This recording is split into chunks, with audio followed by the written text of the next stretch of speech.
اس آخری سیشن میں انشاءاللہ باقی بچے 2 شروط کو ہم پڑھنے کی کوشش کریں گے اللہ کے فضل و کرم سے۔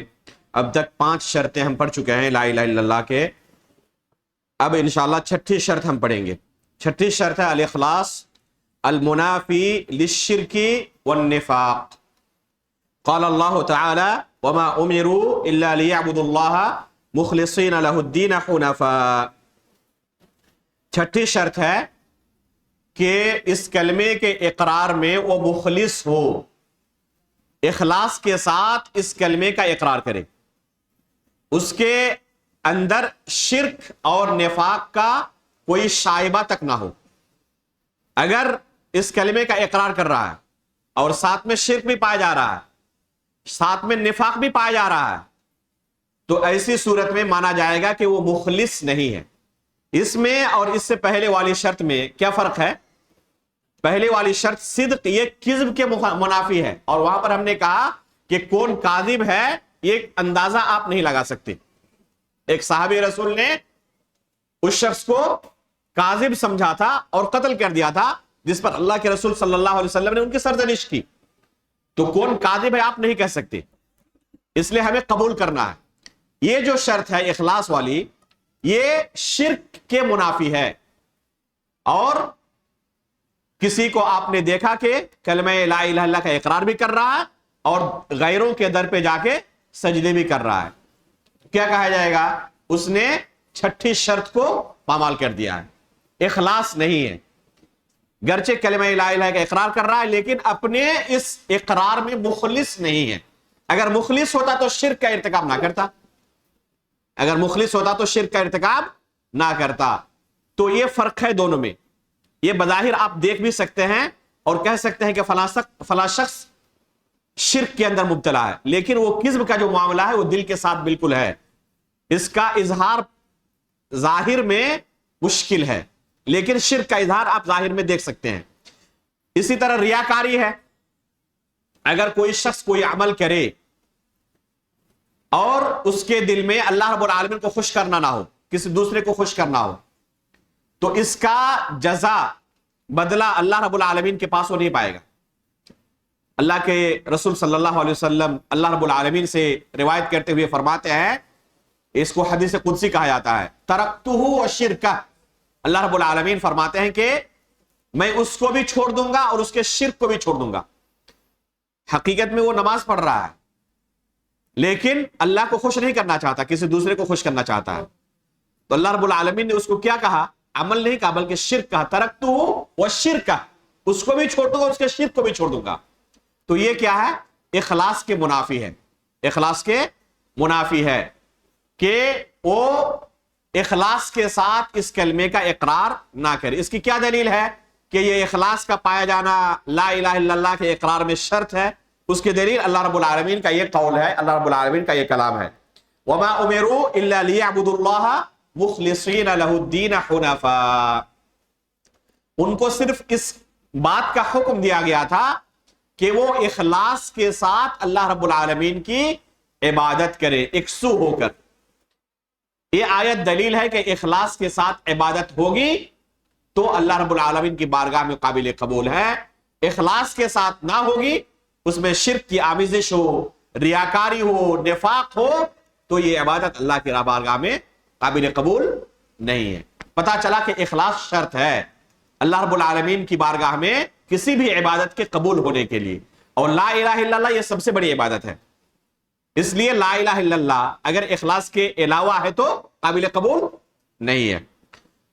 دوسری دلیل اللہ رب العالمین کا ارشاد ہے، ان المنافقین فی الدرک الاسفل من النار ولن تجد لهم نصیرا الا الذین تابوا واصلحوا واعتصموا باللہ واخلصوا دینہم للہ۔